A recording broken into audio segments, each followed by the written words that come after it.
Tonight, of course, is the yahrzeit of Rab Leivik, of the Rebbe's father, and I decided to do this. It's really the Sikha. The Rishima is impossible to do, but the Sikha that goes with it, in conjunction with the Rebbe's father's yahrzeit. The Rebbe's father passed away in Tov Daled Shin, Tadash. That's 62 years ago in Almata.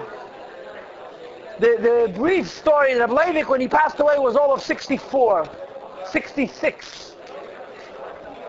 66. He was born Pesach in Lamed Ches. And Tafresh Lamed Ches, obviously. And he spent 5 years in prison, and that was followed up by exile. That means the sentence, they were kind enough to make the sentence retroactive. The 5 years started from when they arrested him. So he was arrested mamish a few days before Pesach, 1939, Tafresh Tzadik Tes, and he went from prison to prison, as you'll see in this Rishima, for approximately 10 months, till Shvat of Shnas Shato, Shnas Shisei Tov Shin, as he writes in the Rishima. And from then until his release was exactly 5 years. He was allowed to go right before Pesach, Tadash, Tov Tadash, 1944. He was arrested immediately before Pesach, mamish 2 or 3 days before Pesach, and he left his golus, his exile, a few days before Pesach. Rab Leivik, the Rebbe's father, was Adam Gadol, a great mensch. The Polish, the Polish Chassidim used to say that there was a great Chassidish Rebbe, the Heilige Ruzhin, Rabbi Saul of Ruzhin. And that the Saul of Ruzhin used to say that the greatness of my father you could know from me. The Ruzhin was very famous. The Ruzhin's father was Rab Shalom Drabitcher. He was the son of Rab Avram the Malach, the grandson of the Holy Maggid, and he was the father of the Heilige Ruzhin. So they used to say that if you want to know, this is a different machine. If you want to know the greatness of the Ruzhin's father, you look at the Ruzhin. I mean, the Rebbe's father was, if not for the fact that the Rebbe was his son, he would be a god. You know what I'm saying? The Rebbe's father, Rab Leivik, he was a Gadol Shebe Gedolim. You know, the Gemara calls it Amone ben Pras. Amone ben Pras. Pras means a half, and Mone means a whole. If a person has a child that's greater than himself, so the expression is Mone ben Pras. Mone means $1, the descendant of $50. No, but if the money is the Rebbe, the pras is weit von a prusa. The $50 is very far from a broken piece. Rab Leivik was really, really a giant of giants, Adam Gadol.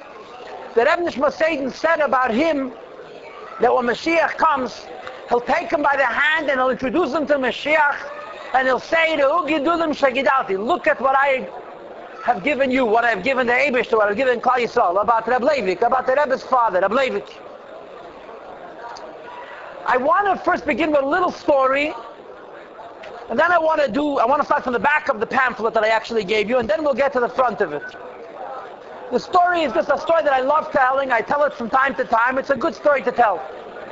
There was a Yid whose name was Reb Shmeel Reb Shmayo Sasonkin. You remember Reb Osher Sasonkin? Reb Shmeel was his father. He was called Shmeel Batumer because he was a Rav in Batum. Batum is Asia. Batum is Bukhara, I guess, where Reb Shmuel Levitin, the Rebbe, sent to Kutayis. It's someplace in Asia. The Rebbe Rashab sent Reb Shmuel Levitin to Kutayis. He was called Shmuel Kutayis. And then he recruited a number of Hasidim to work with him. And amongst them was Reb Shmeel the Rav, Reb Shmeel Batumer. Reb Shmeel Sasonkin was a great man. He passed away in 1980. He was a very gifted person, very talented human being, very capable man. Even in his later years, he wrote books, he made speeches. He never aged. He came from Soviet Russia, he came from Temchat Tmimim in the old country, and he adapted to life in Yerushalayim. He was a Remza Chassid. He knew how to be a Chassid of our generation also, because he was a very capable, talented, smart, deep person. So Reb Shmeel Batumer wrote a book of his biography, called Zichrei Noisai. It's probably, in my view, it's the best Hasidic read. Of all the Chabad Hasidic storybooks from Hasidim, his is very unique, because he was a very deep Chassid. He was a Greisa Mensch, and it's a biography. It's his own biography. He writes about himself and about his life. But naturally, he's not writing about himself and his achievements. He's writing about his experiences. He writes about Temchat Mimim, he writes about the Rabbeim, he writes about the Mesiras Nefesh years and so forth. So one of the episodes he writes about is as follows. He was a bocher, learning in Lubavitch and Temchat Mimim. And let's say he was 20, 21. And he was sent by the yeshiva to raise money. This was a regular practice in those years, that they would send the bochrim, in some yeshivas they still do it, they send the elder bochrim to raise funds. So Reb Shmerel Sasonkin, he was a young boy, came to what was then called Yekaterinoslav to raise funds for Temchat Mimim. Maybe it was already the Dnepr Petrovsk, I don't know. Yekaterinoslav was outlawed by the Bolsheviks because it has the name of Catherine. Catherine is no good. She's the bourgeois, the elite. So they changed the name immediately, like Peterburg, and so forth. So whatever the case was, he came to the Dnepr Petrovsk, where the Rebbe's father was Rav, to raise money for the yeshiva. But he didn't know anybody. He knew that the Lubavitcher in town is Reb Leivik, the Rebbe's father. So he asked people where Reb Leivik lives. They gave him the address. He went to the address and he knocked on the door. They lived in an apartment. They had a comfortable apartment, but it was still an apartment in an apartment building. He knocks on the door. The Rebbe Simchana opens the door. The Rebbe's mother opens the door. She opens the door and she says, yeah. So he walks in and he says, is Leivik da? He referred to her husband, to the Rebbe's father, as Leivik. He didn't even have the menschlichkeit to say Reb Leivik. Is Leivik da? Leivik is here. Leivik is home. Now Leivik here. Leivik. Everybody knew that Leivik wasn't just Leivik. But by Chassidim, that's what he was called. He was called Leivik. The Rebbe once by Fabrengen said he was surprised as a child growing up and the lack of respect that there was between Chassidim between one another. The Rebbe spoke about Radatz. They called him Hirschel. Hirschel Tzenigev. They said Hirschel Tzenigev was a tzaddik, mamish. And they called him Hirschel. And the Rebbe once explained by Fabrengen why this was.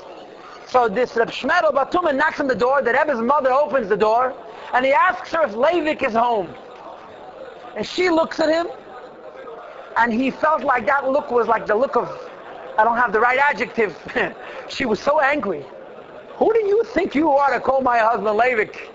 She didn't say a word, but he saw in her eyes, plus she was upset. And she said, wait a minute. And Leivik came to the door and he introduced himself. And Leivik verbringed with him, atomim v'tem chitzmimim. And the Shmerel Batume was, he wasn't Schneerson, he wasn't Tzadke Mishpacha, but he was a Chassid.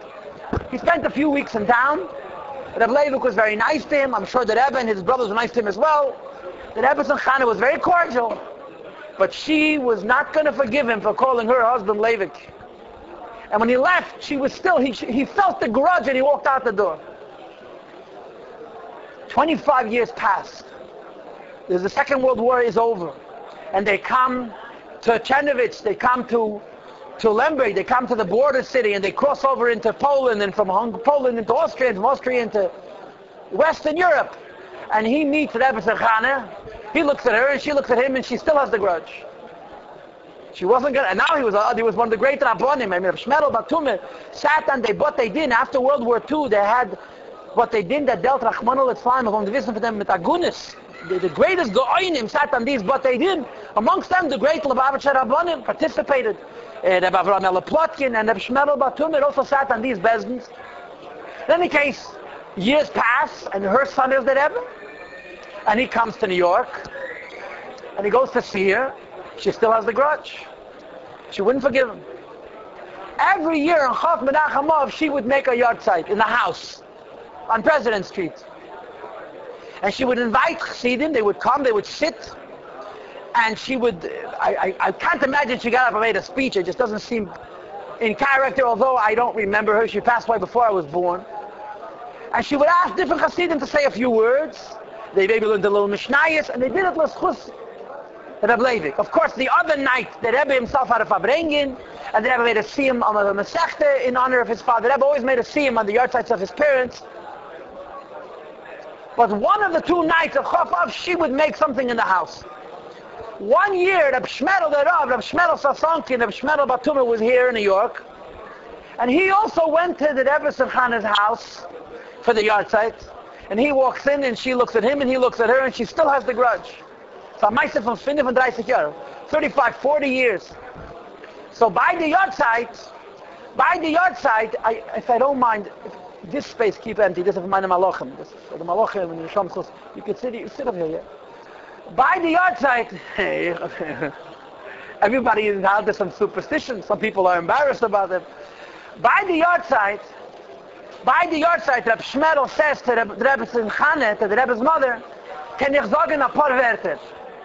Can I say a few words?" And she permitted him to. He was a big chassid. So he begins like this. It says in the Gemara that in the times of the Mishnah and the Gemara, times of the Shas, there were different titles for Gedolei Yisrael. Kol Rav mi Bovel. All the Gedolei Yisrael from Bovel were called the Rav, not the Rebbe, because they didn't have smicha. Kol Rebbe me'eretz Yisrael. Rebbe with a Yud is me'eretz Yisrael. And greater than the title Rebbe was the title Rabbon, like Rabbon Gamliel, Rabbon. This was the Nasi. The base of Nasi was Rabbon. So there's Rav, there's Rebbe, and there's Rabbon. And then the Gemara says, Godel mi Rabbon Shmoi. The greatest of the greatest Tanaim were called by their name. They weren't called Rav, they weren't called Rebbe, they weren't called Rabbon, they were called by the name. Azevi Hillel, Azevi Shammai, Azevi Leivik. He says, like Hillel, like Shammai, like Leivik. And Yitzchak Baruyik, she was makabel. She accepted his apology after 40 years. Azevi Rahil, Azevi Shammai, Azevi Leivik. Anyway, I wanted to begin with this story. Now what I want to do is I want to turn to the back, which means you want your staple on the right. This is a Reshima which was written by the Frierdiker Rebbe.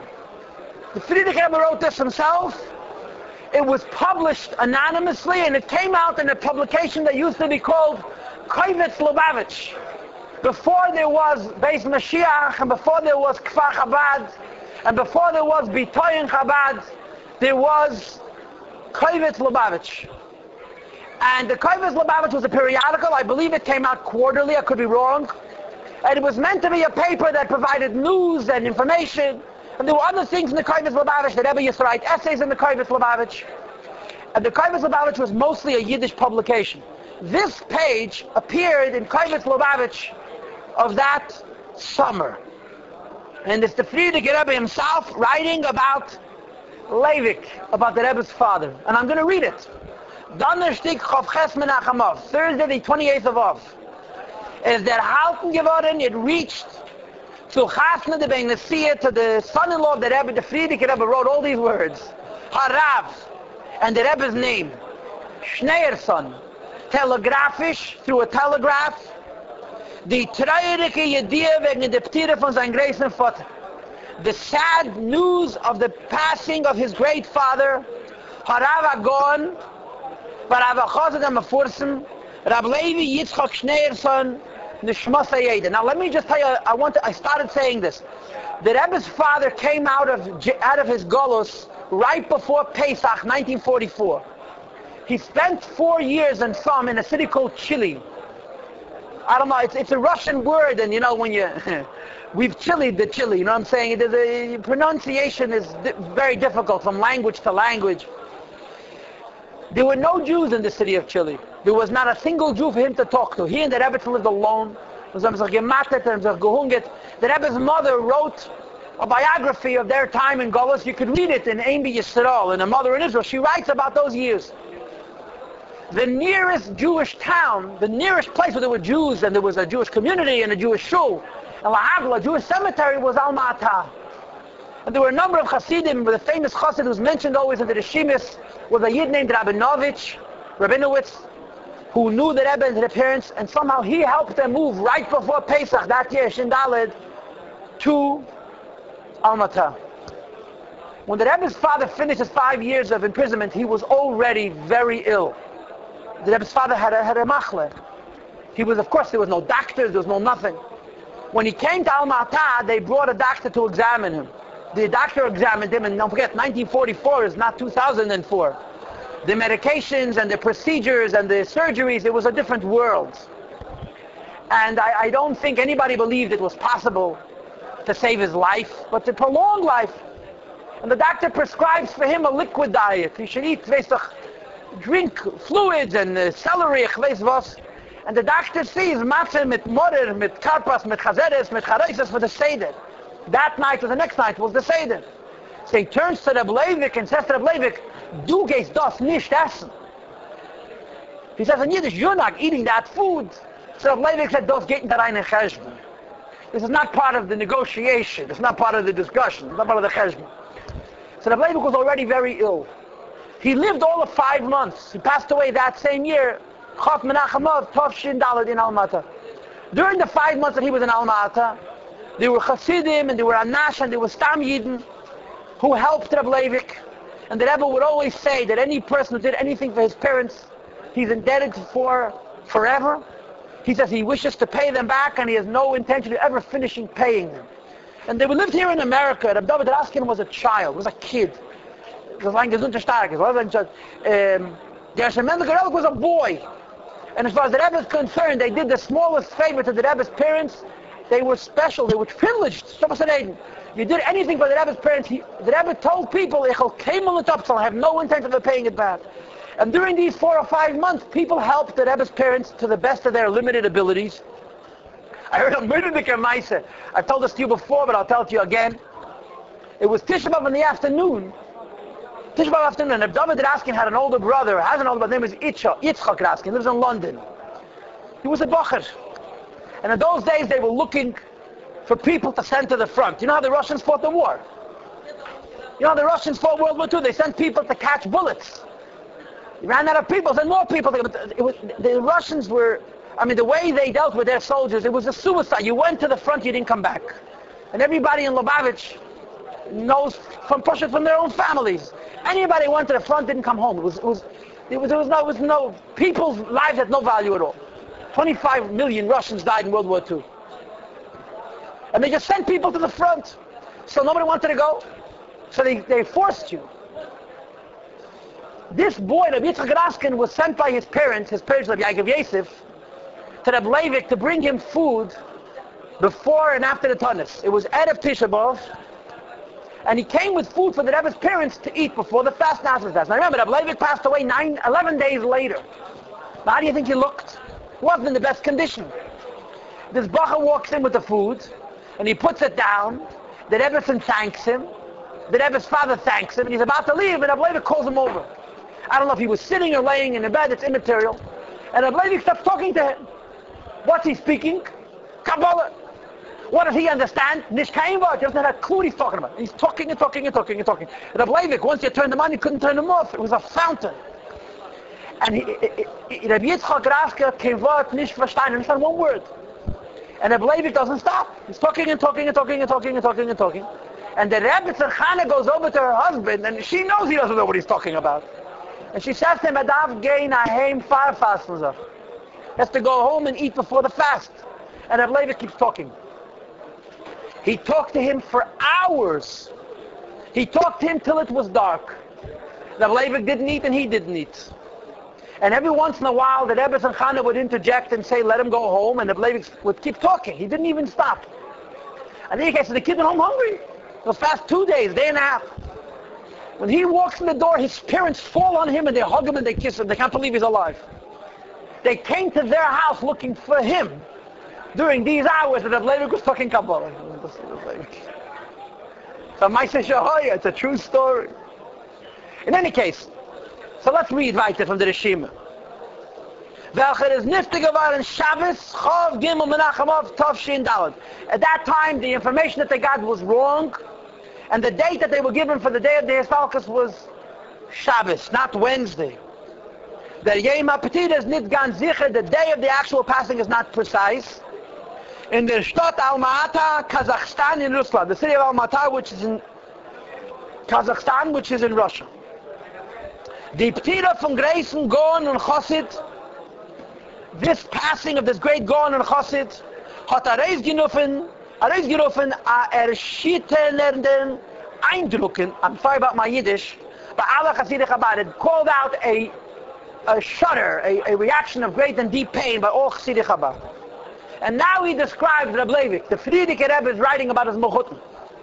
Harab Leivik Yitzchak Schneerson is given an Einekel, Migezer Kveit Kedushas Rav Chassid der Baruch Shalom Nishmas Eden, von Kveit Kedushas Admor Hatzemach Tzedek Nishmas Eden. He was a descendant through the Baruch Shalom, the oldest of the Tzemach Tzedek's children, of the Rebbe the Tzemach Tzedek. Und is geboren Chai Nissen Tov Reish Lamed Ches, who was born the 18th of Nissen, 1878. By sein Vater Rav Chassid der Baruch Schneer, his father was the great Chassid der Baruch Schneer. Welche is given an Edim von Grayson Gewir und Chassid. He was a son-in-law of the great wealthy Gewir and Chassid, Reb Zalman Chaiken from Podebranka, Rusland. The Chassid Zalman Chaiken. The Rebbe's father's father, his name was actually Shneer Zalman. His name was Alter Rebbe. But he married the girl, the daughter of a Chassid, whose name was also Shneer Zalman. And according to the Tzavah of Rabbi Yehuda Chassid, a son-in-law and a father-in-law shouldn't have the same name. A daughter-in-law and a mother-in-law shouldn't have the same name. So you add a name, you change a name. So they added to the Baruch Shalom the name Baruch. Baruch Schneer, I'm sorry. And his name was actually Baruch Schneer Zalman. But people knew him so much as Baruch Schneer, nobody even knew that his name was Zalman. But he was actually Schneer Zalman, the Baruch was added later. He was a Freilich Harid. People remember him. They published now his... He used to write notes when he would go to Lubavitch. They published a whole book of his diary of Baruch Schneer, the Rebbe's grandfather. A very interesting man. Schein in sein frühester Jugend, in his earliest childhood, hat Reb Levi Yitzchak Schneerson herausgewiesen seltene illuische Geschehnisse. This Reb Levi Yitzchak Schneerson demonstrated rare, prodigious, prodigy-like gifts. Had gelernt by the Podebranka Rav. He learned by the Podebranka Rav, Rabbi Gon and Rabbi Chassid, and Fortin of Yale Chaikim. Welches given a Talmud Muvok from Rabbi Chassid Anede, Rabbi Pesach Molestavke. You all know them, of course, you met them. Von the Chassidim, I'm for some him by Kveit Kedush that Mora Zaken, by the Alter Rebbe. This is a Talmidim of Talmidim with Alter Rebbe. Rabbi Levi Yitzchak Schneerson is given an Edim. The Rebbe's father was his son-in-law from Rabbi Gon and Rabbi Chassid of Meir Shleima Yanovsky. That's the Rebbe's mother's father. The Nikolaev Rav, the Rav of Nikolaev. Rav Levi Yitzchak Schneerson, the Rebbe's father, had bekommen Smicha von der Gedene Ader in seiner Zeit. He had Smicha from the greatest geniuses of his era. Wie? Hagon Reb Chaim Brisker, the Rebbe Rashab made him get Smicha from all the great Litvische Gedelim. From Chaim Brisker, Hagon Reb Chaim Meislish from Lodz, und andere.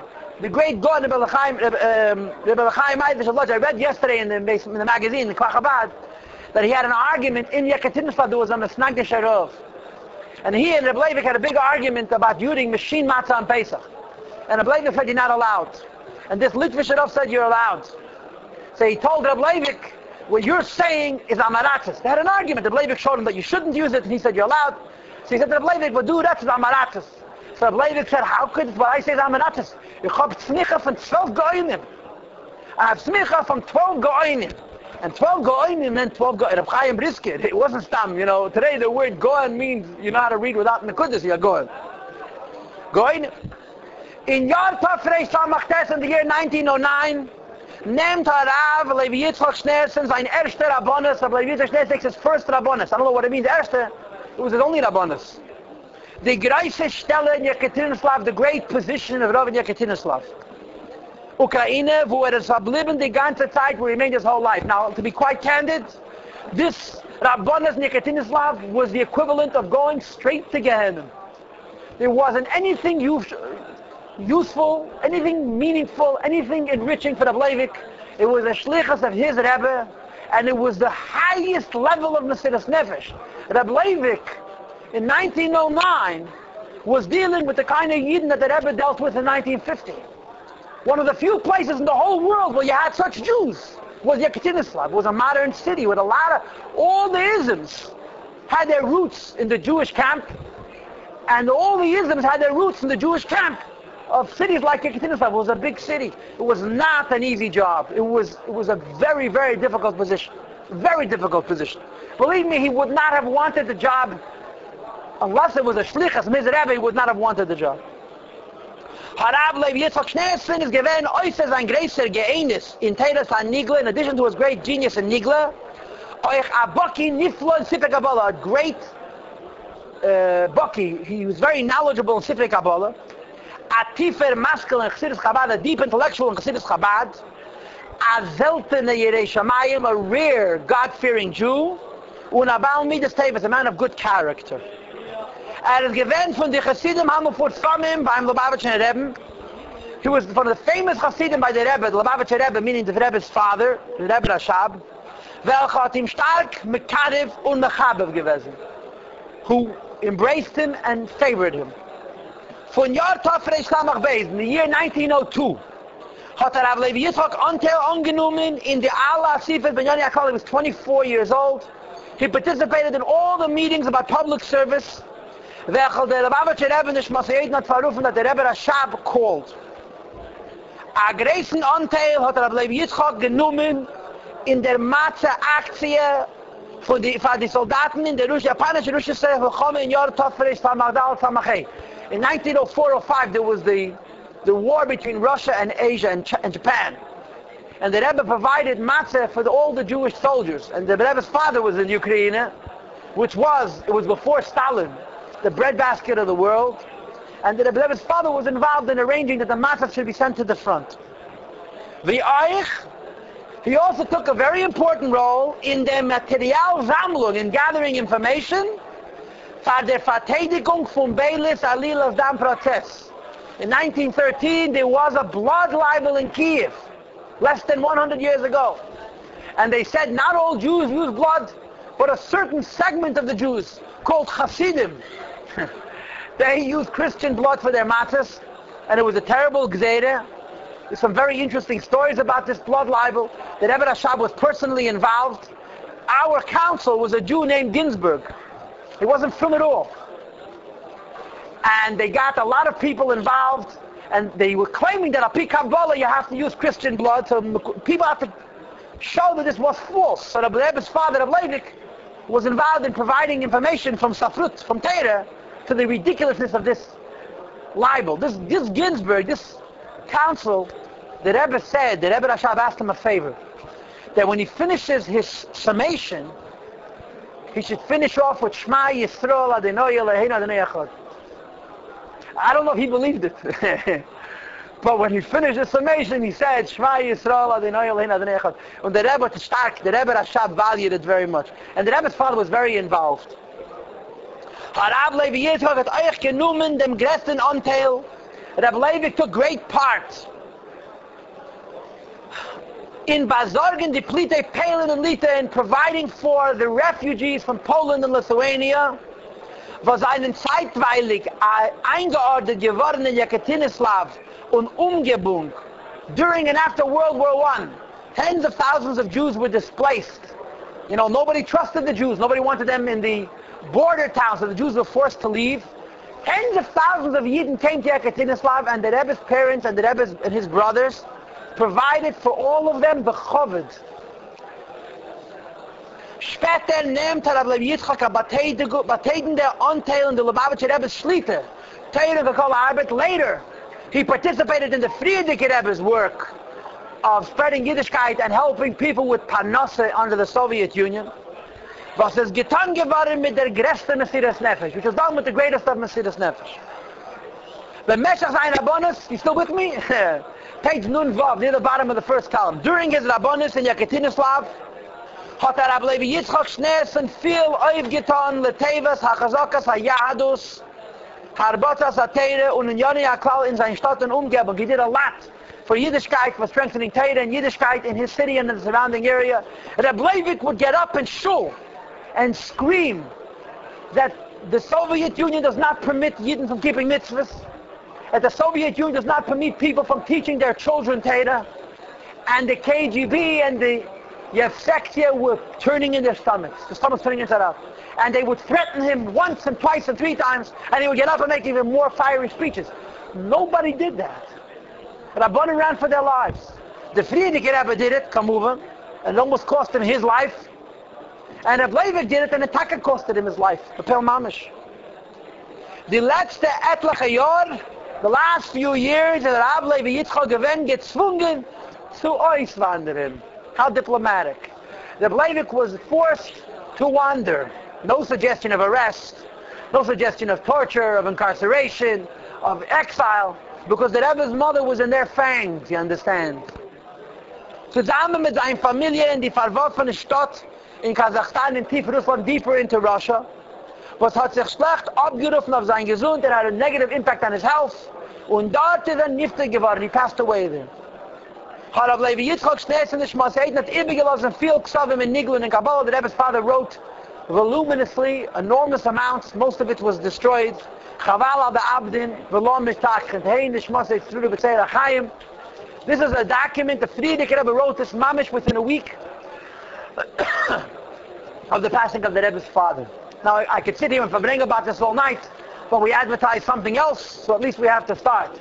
So if you'll turn your stack back over and put your staple on the right, we'll read a little Kabbalah, okay? Now, I'm just going to read enough of this for you to all admit we ain't going to understand it, okay? That's all I want to do.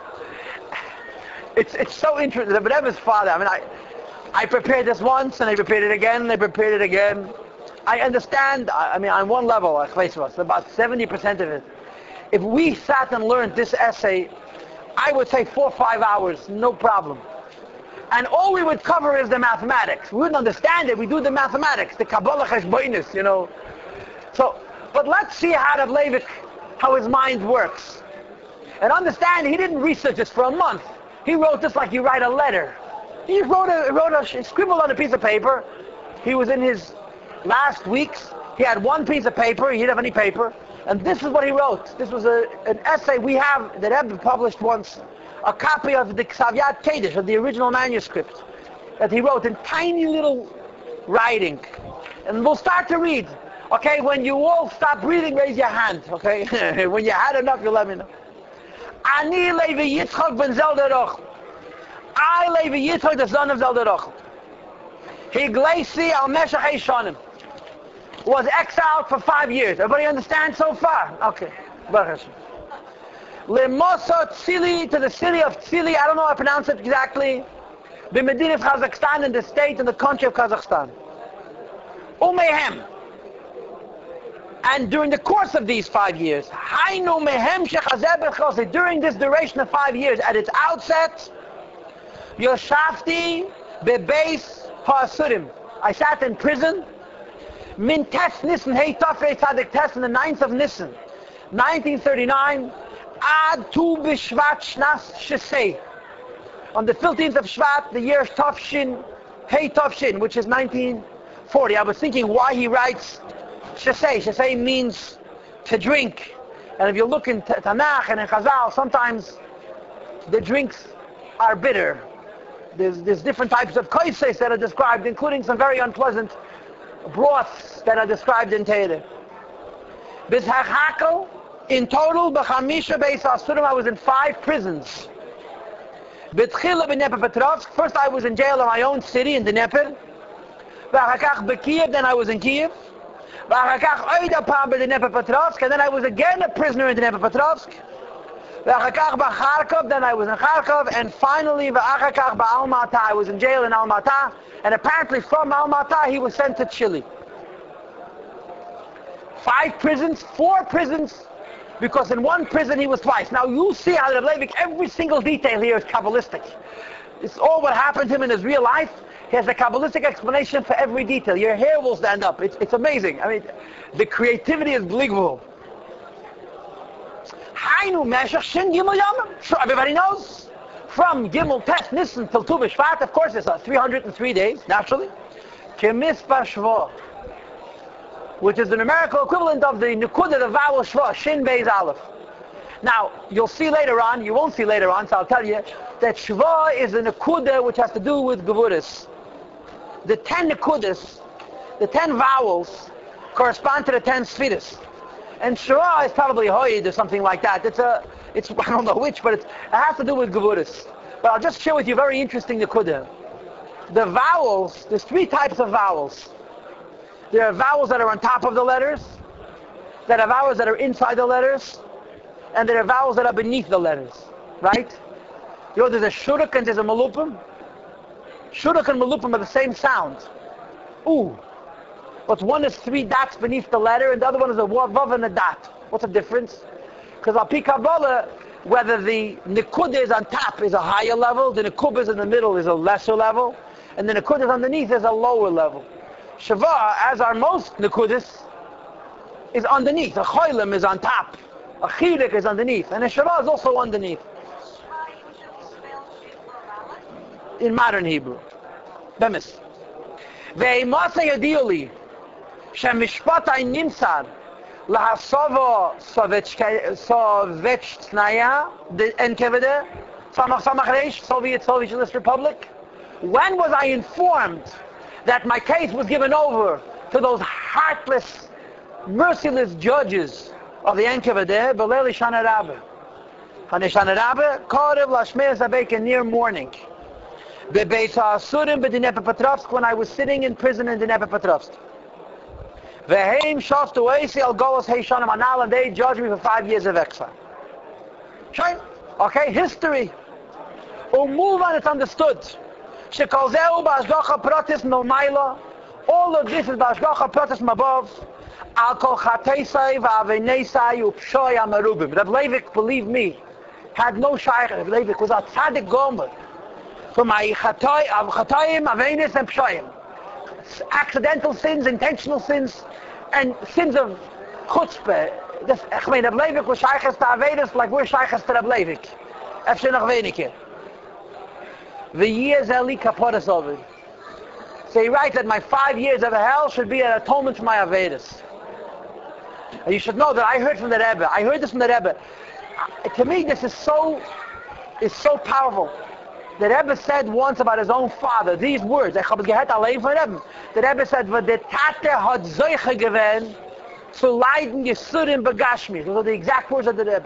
My father had the schus to suffer Yesurim physically. You decipher it. That's what the Rebbe said about his father. You know, you want to say it about yourself. The Rebbe said about his father, hat Zoiche gewen zu leiden Yesurim begashmi. V'Hashem HaTev, the good God, Asher le'kolu rachamov, whose mercies never finish. Yerachem alai v'al b'nei beis sheyichyu, should have mercy on me and my family. B'tei Klal Yisrael, with the group of Klal Yisrael. B'tzchus aveise agedeshim nishmas hameiden, in the merit of my holy fathers. Zitzuk lahaziyah. U'b'meheira, and quickly yetzieni min hametz al hamerchav, should take me from my oppression to freedom. In other words, this was written while he was incarcerated while he was in exile in Chile. V'yeshiveni lebeisi, she returned me to my home. Haina le'ishti, to my wife. Or lazari yechi, and to my children sheyichyu.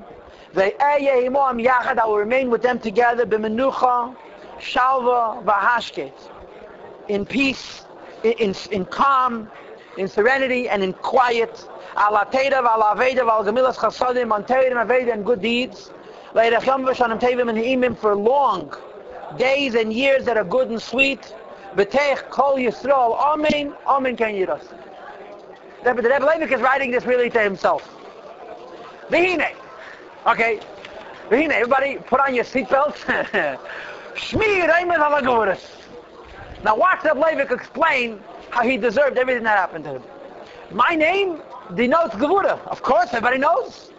Levi is gevura. And Yitzchak is also gevura. In other words, the Rebbe says, look what I wrote in another notebook about how Levi and Yitzchak are both gevuras. Ki chasedon being Levi Yitzchak. Ki yadua. V'chein, the third line from the top. Mitzpeh shneim yachad, if you add the gematria of Levi and the gematria of Yitzchak, you get Neder. 254. And Neder is also gevura. Why? Because in the place of Nedarim is in Bina. Nederu b'bina, and it says, Mina dinin misarin, mekaira gevuras. You understand now? Good, I'm glad. V'chein, b'tztana v'zeh mashani ben zel derachel. My mother's name, oi, even more gevuras. Because if you add Levi Yitzchak Ben Zelda Rachel, Yala B'Yachat Mismet Tafresh Nun Vav, 656. What does that mean? I don't have a clue. So listen to this Kabbalah here, okay? Sha'amitzvah Zeh, 656, Reimaz Hashem Elokim. It refers to the Eibish's name Elokim. If you do this, if you have Mila Yudin, Shem Elokim and Mila Yudin is 300. I have no clue how. Beribua, Shem Elokim Beribua, I don't know how you do that either. Is Reish, is 200. 200, 300, and 500. Pashut, Shem Elokim by itself is plain, is Pevav, is 86. So 300 and 286 is 586. V'hanekudas is Shem Elokim. If you add the mystical numerical meaning of the Nekudis of Elokim, that's a segel and a cholim and a chiruk, heim ayin. It totals 70. So 300, 286, and 70 is 656. You understand? Good. Which is mispar shoishon. Shoishon is the masculine for a rose. Shoshana and Shoishan, right? And a rose is also Gevura. Shin Vav is mispar Levi Yitzchak Ben, and Shin Nun is mispar Zelda Rachel. He does the math for you. Shoishan hu Adam, a rose is red. Shoshana Aduma, like a red rose in feminine. V'ainu Bina, red, and Shoishan, which is the masculine of rose. Shoshana is Malchus. Shoishan Loshen Zachar is Shoishan Emek Hayuma is Bina, which is Bina Makera Gvuras. V'lachei b'yom HaKippurim, which is Bechinas Bina, Maschal HaPayit, Tfilas Musa, B'teivis Shoishan, Shoishan Emek Hayum. You understand? I'm glad. And that's how this whole page goes. And he explains why he sat in 5 prisons, and why he sat in one prison 2 times, like the Dalad and Hay of Yehuda, he writes. Every single detail that he described in the previous page is explained on Pikabala, mamish, to the minutia. One of the most interesting ones is this. He says that Shana, Shinun Hey, a year is Shana, 355, times 5, Shana times 5 is the numerical equivalent of all the letters of the alphabet, including Mantzapach, Menatzpach. In other words, if you'll add up all the alphabets, 17, I did the math, it's 1775, 1775. So if you add up 5 times Shana, it equals 1775, which is the numerical equivalent of the whole alphabet, including including Menatzpach, and Menatzpach is Gevuris. Now you understand. And it's amazing. He brings the pasuk in Chumash, one of the numbers that I mentioned in the Mishnah, in the Psukim, in Parshas Vayikra, there's Elef Ushva Meis Chamisha V'Shivim, that the amount of silver used in the Mishkan, besides for the Adamim, was 1,775 silver coins. Everything is B'dio contained. And so it goes. Every single nuance of this, the Leivik explains on Pikabala, his whole, everything. It's amazing to read. And he does it like as if it's no big deal. You know what I'm saying? It's like everybody, of course, everybody knows all this information. There's not a single source. Leivik had no svarim. He knew it all by heart. But now, if you don't mind, let's look on page Gimel. The following is a sikha from the Rebbe, and I have exactly 5 minutes to learn it. B'neshima hanal royim beis ketzavis. Says the Rebbe about his own father. In this essay that we just read, you see 2 extremes. Mechad Gisa on the one hand, Nichte Varashim, this essay is written, Oides Ribai Hatlois V'chulia, about all of his tzaris and his wanderings, etc. B'leiv Nishbar V'ruach Nemucha, with a broken heart and a lowered spirit. U'mitech hanova gedele. It's replete, it's saturated with unbelievable humility. Because by writing Shahamaser V'hagolas, his arrest and his exile, Hu'in Shal Kaparas Oven, it's an atonement for a sin, V'chuli, and so forth. The Rav Leivik is describing himself as if he deserves all the taras in the universe. Rachmana litzlan.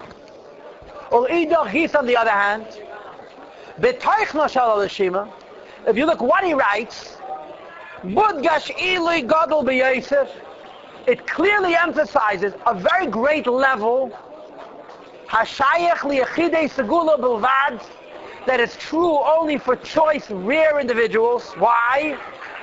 Because Shem Urais, B'divrei Yemei Chayav, he explains events that happen in his personal life are mas'imim u'mechuvanim al pi Kabbalah, are aligned with and in concert with Kabbalah. How many people can explain every event in their life al pi Kabbalah? Now none of us can do it because we don't know enough Kabbalah.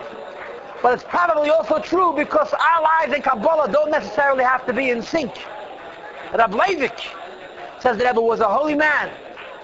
And because he was a holy man, his life reflects Torah, or Torah is reflected in his life.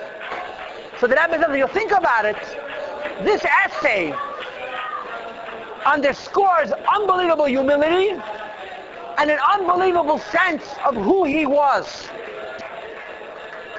Two opposites. You try screaming. This wonderment is underscored further. He begins the essay. After he writes, he betevas ani, I.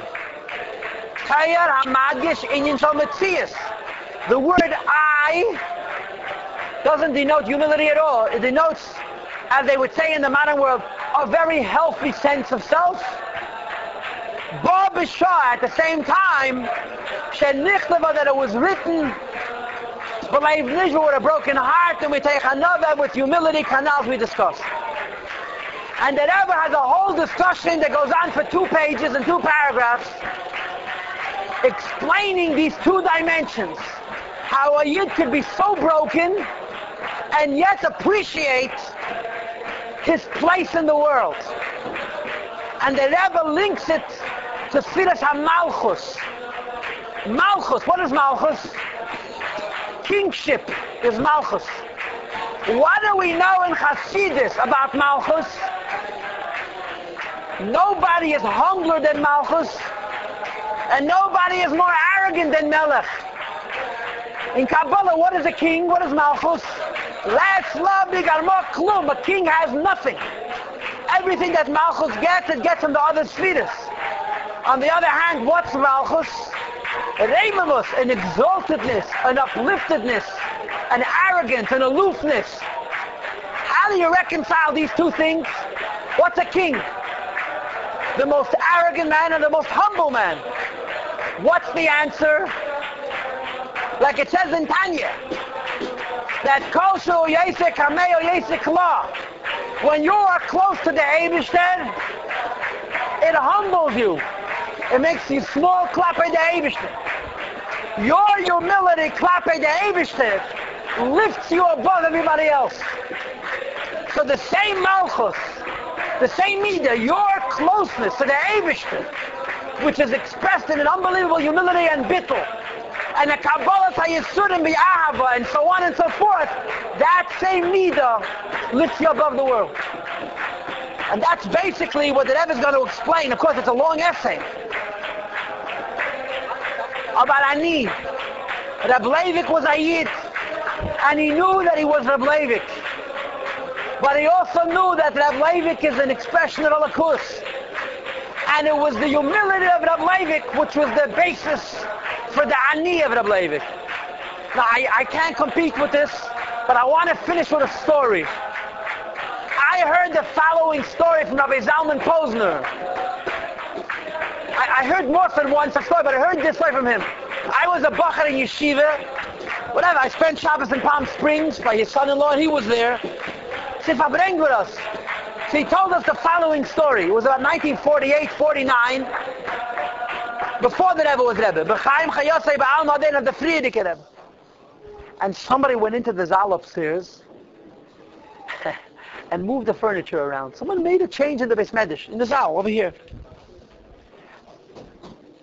I'm not going to say his name. He told me who it was. I'm not going to say his name. The Rebbe walked into the Zal. The Rebbe, our Rebbe. Now the Rebbe was Mr. Dignity. The Rebbe never raised his voice. Very soft-spoken, very direct, very firm, very soft-spoken. The Rebbe stood by the door and he said loud, "Vered geheißen machen de shinuyim." Soft but firm. There was power. Who said to move the furniture? Silence. And the Rebbe said, "Vered geheißen machen de shinuyim." So one of the Bachim muttered the name of the individual. Veretem gegeben Reshus. This Hebrew is a lot older than the Rebbe. Who gave him permission? As the Rebbe asks the question, this person walks in. And the whole Zal is watching. It was a showdown. And the Rebbe says, Veretem gegeben Reshus. Who asked you? Who gave you permission to move the furniture? She says, nobody, I decided. So the Rebbe says, you shouldn't have changed anything in the Zal. So he says to the Rebbe, wer sagt? Who says? And the Rebbe stood there. I. Or he supposedly told me when he heard that everybody wanted to dig a hole and just disappear. Sag. Ich. It wasn't an ich. It was an ich. It was so powerful. Ich. And the Rebbe is reading into his father. Ani leve Yitzchak ben zel derach. Ich. And just in conclusion, I'll tell you another story. A woman told me. She was a woman with difficulties. She had many yechidus with the Rebbe. And once in Yechidah, the Rebbe told her to do something. The Rebbe gave a suggestion. And she said to me, you're having a conversation with the Rebbe, and the Rebbe was to her like a father. Mamish, the Rebbe was very warm to her. So without realizing it, the Rebbe tells her a suggestion. So she says to the Rebbe, wer sagt? Who says? So the Rebbe smiles, says, ich sag. Ich sag. Okay, good then.